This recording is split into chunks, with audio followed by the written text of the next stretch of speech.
নাহমাদুহু ওয়া নুসাল্লি আলা রাসূলিহিল কারীম আম্মা বা'দ ফাআউযু বিল্লাহি মিনাশ শাইতানির রাজীম বিসমিল্লাহির রহমানির রহিম। সুপ্রিয় দর্শক, আসসালামু আলাইকুম ওয়া রাহমাতুল্লাহ। আমি আলোচনা করছিলাম বুখারী শরীফের যে প্রথম হাদিসটি রয়েছে ইন্নামাল আ'মালু বিন্নিয়াত, সেই হাদিসের সনদের মধ্যে 6 জন রাবী রয়েছেন। এই 6 জন রাবীর আলোচনা করেই আসছিলাম। আজকে 5 নম্বর যে রাবী রয়েছেন তিনি ইমাম বুখারীর উপরের দিকে হিসাব করলে 5ম স্তরের শায়েখ। তার সম্পর্কে আজকে কথা বলবো। তিনি হলেন হযরত আলকামা ইবনে ওয়াক্কাস রাহমাতুল্লাহি আলাইহি। ইন্নামাল আ'মালু বিন্নিয়াত হাদিসের সনদের মধ্যে যে 6 জন রাবী রয়েছেন তাদের নাম হলো হুমায়দি, আব্দুল্লাহ ইবনে জুবায়ের, সুফিয়ান ইবনে ওয়াইনা, ইয়াহইয়া ইবনে সাঈদ আল আনসারি, মুহাম্মদ ইবনে ইব্রাহিম আত-তাইমি, আলকামা ইবনে ওয়াক্কাস আল-লাইথি, উমর ইবনুল খাত্তাব রাদিয়াল্লাহু তাআলা আনহু। আলকামা ইবনে ওয়াক্কাস আল-লাইথি ছিলেন ইমাম বুখারীর 5ম স্তরের উস্তাদ। ইমাম মুহাম্মদ ইবনে ইব্রাহিমের সরাসরি উস্তাদ। আলকামা হলেন খলিফাতুল মুসলিমিন উমর ইবনে খাত্তাব রাদিয়াল্লাহু তাআলা আনহুর সরাসরি ছাত্র।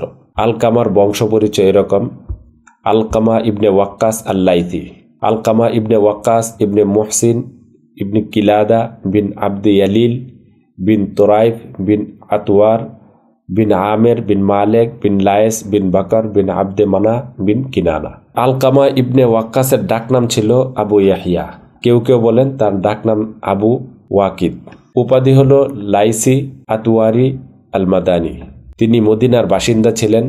মদিনায় বেড়ে ওঠা এবং মদিনায় ইন্তেকাল করেন। জন্ম মহানবী সাল্লাল্লাহু আলাইহি ওয়াসাল্লামের যুগের কোনো এক সময়। তিনি হুজুর পাক সাল্লাল্লাহু আলাইহি ওয়াসাল্লামকে দেখে সাহাবী হয়েছিলেন কিনা সেই নিয়ে ইখতিলাফ রয়েছে, যা পরে উল্লেখ করছি। আলকামা ইবনে ওয়াক্কাসের উস্তাদ হলেন হযরত উমর ইবনে খাত্তাব, হযরত আয়েশা, হযরত বেলাল ইবনে হারেস মাজুনি, হযরত আমর ইবনুল আস ও ইবনে উমর সহ আরো অনেক সাহাবী রাদিয়াল্লাহু তাআলা আনহুম। তার ছাত্রের সংখ্যা অনেক। এখানে প্রসিদ্ধ কিছু ছাত্রের নাম উল্লেখ করা হলো। আলকামার 2 ছেলে আমর ও আব্দুল্লাহ আলকামার ছাত্র ছিলেন। তাছাড়া ইমাম জুহরি, ইবনে আবি মুলাইকা, মুহাম্মদ ইবনে ইব্রাহিম আত-তাইমি, আমর ইবনে ইয়াহইয়া মাজুনি, এই সমস্ত বিখ্যাত ব্যক্তিরাও তার ছাত্র ছিলেন। আলকামা ইবনে ওয়াক্কাসের মদিনা ও আকিবে বাড়ি ছিল। তিনি খুব বেশি হাদিস বর্ণনা করেন নাই, তবে সিয়াসিত্তার ইমামগণ তার থেকে হাদিস বর্ণনা করেছেন। তিনি আরবের বিখ্যাত কিনানা গোত্রের লাইস শাখার অন্তর্ভুক্ত ছিলেন। আলকামা 2য় স্তরের হাদিস বর্ণনাকারী বা তাবাকাতে সানিয়ার রাবী ছিলেন। তিনি আব্দুল মালিক ইবনে মারওয়ানের রাজত্বকালে আনুমানিক 65 হিজরিতে মদিনায় ইন্তেকাল করেন। আলকামা ইবনে ওয়াক্কাস সম্পর্কে বিভিন্ন ইমামগণের মতামত। ইবনে হিব্বান আস-সিকাত গ্রন্থে আলকামাকে সিকাহ বা বিশ্বস্ত রাবী হিসাবে উল্লেখ করেছেন। তাহজিবুত তাহজিব গ্রন্থে ইবনে সাদ আলকামাকে সিকাহ বলেছেন। ইবনে হাজার আসকালানি আলকামাকে সিকাহ বলেছেন। তিনি বলেছেন যে আলকামা তাবিঈ ছিলেন, আর যারা তাকে সাহাবী বলেছেন তারা ভুল করেছেন। এটা ইবনে হাজার আসকালানির মতামত। একমাত্র ইবনে মান্দা তার গ্রন্থ আল ইসাবা ফি তাময়িজি সাহাবাতে আলকামাকে সাহাবী হিসাবে উল্লেখ করেছেন। ইবনে মান্দা আলকামার নাতির সূত্রে উল্লেখ করে বলেছেন যে আলকামা বলেন, আমি খন্দকের যুদ্ধে অংশগ্রহণ করেছি এবং নবী করিম সাল্লাল্লাহু আলাইহি ওয়াসাল্লামের সাথে সাক্ষাৎকারী প্রতিনিধি দলের সঙ্গে আমি ছিলাম। এতে প্রমাণিত হয় যে আলকামা সাহাবী ছিলেন।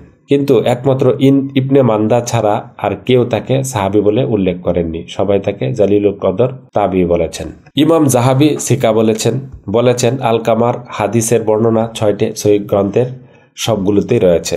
ইমাম নাসাই তাহজিবুত তাহজিব ও তাহজিবুল কামাল গ্রন্থে আলকামাকে সিকাহ বলেছেন। আল ইস্তিয়াব গ্রন্থে ইমাম ইবনে বার বলেছেন আলকামা মহানবী সাল্লাল্লাহু আলাইহি ওয়াসাল্লামের যুগে জন্মগ্রহণ করেন, তবে তিনি তাবিঈ ছিলেন। ইবনে সাদ কালিলুল হাদিস বলেছেন বা কম হাদিস বর্ণনাকারী হিসাবে উল্লেখ করেছেন আলকামাকে। তিনি আব্দুল মালিক ইবনে মারওয়ানের সময় ইন্তেকাল করেন বলে উল্লেখ করেছেন। তার মদিনা ও আকিবে বাড়ি ছিল। ইমাম আহমদ সহ অনেকেই আলকামা ইবনে ওয়াক্কাসকে তাবিঈ বলেছেন। ইবনে হাকিম রাজি বলেছেন আলকামা উমর ইবনে খাত্তাব ও আয়েশা রাদিয়াল্লাহু তাআলা আনহা থেকে হাদিস বর্ণনা করেছেন। আর আলকামা থেকে হাদিস শ্রবণ করেছেন ইমাম জুহরি, মুহাম্মদ ইবনে ইব্রাহিম তাইমি ও আলকামার 2 ছেলে আমর ও আব্দুল্লাহ। আবু জুরআ ইরাকি তার গ্রন্থ তুহফাতুত তাহসিল ফি মারাসিল গ্রন্থে উল্লেখ করেছেন আলকামা অনেক সময় ইরসাল করেছেন, অর্থাৎ সাহাবীর নাম উল্লেখ না করে সরাসরি নবী করিম সাল্লাল্লাহু আলাইহি ওয়াসাল্লাম থেকে হাদিস বর্ণনা করেছেন। সুপ্রিয় দর্শক, এই ছিল আলকামা ইবনে ওয়াক্কাস সম্পর্কে সংক্ষিপ্ত কিছু আলোচনা। আপনারা বিস্তারিত জানার জন্য যে কতগুলি গ্রন্থের নাম উল্লেখ করলাম সেগুলি পাঠ করে নিতে পারেন। আর আপনাদের দোয়া আমাকে শামিল রাখবেন এই প্রত্যাশায় আজকের ভিডিও এখানে শেষ হলো। ওয়া আখিরু দাওয়ানা আনিল হামদুলিল্লাহি রাব্বিল আলামিন।